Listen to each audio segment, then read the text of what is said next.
S'abbrocco! Vai dire, oh, pare come una bombola, quando hai gente a pranzo, finisce la bombola, mentre una cucina.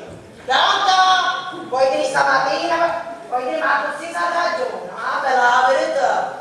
Vuoi dire che abbiamo tutti i servizi alla casa devono per telefonare, ma che cosa c'è messo? Ma che cosa può occupare? Come non chiama che in meta? Che manco ci può contare le carte usce. La figlia della signora Comecchio, se la so io. Cornuto, con quattro piccini. Se mi sei una cinese, chi se ne viene che si può tenere i mariti. Ah, ma chi parla vuoi dire? Ma chi parla? Ora vedi, che chissà qualcuno mi risponde. Perché ci mettono un disco, ci mettono, non le cacce vieranno. Ah, madre. Ora, Fiorino.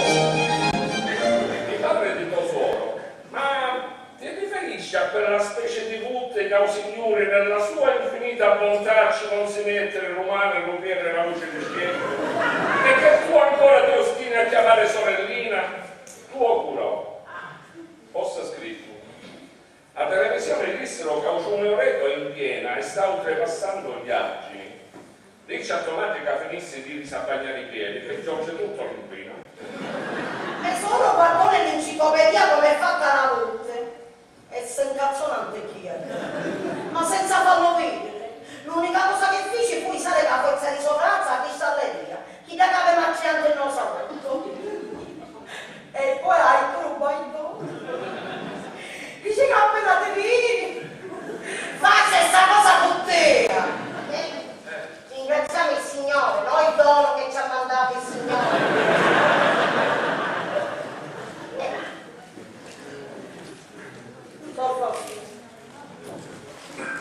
Madre Badessa, ho deciso di prendere i voti!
Signora,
danno, non sappiamo più non ne stiamo morendo. C'è così sciarriata telefonista e così poi tocca a padre a posta. C'è così vanno all'estetista per fare il suo servizio e così fanno una capellesce del novizio. C'è come da ballare, ma manca dritta sappi stare. Ora, l'amore non è bello se non è litigare. Se, sanno, ma te tutti stucci di me. Quindi mi assettate per rialare le 4 risate, anche se i problemi non mancano mai, ma speriamo che stasera vi scuidassero tutti uguali. Di più umani è sempre meglio da ieri, basta che avrete con noi, i comicamente sei. E ora che lo spettacolo finito e siamo tutte priate, andiamo in casa, perché siamo ricchi e non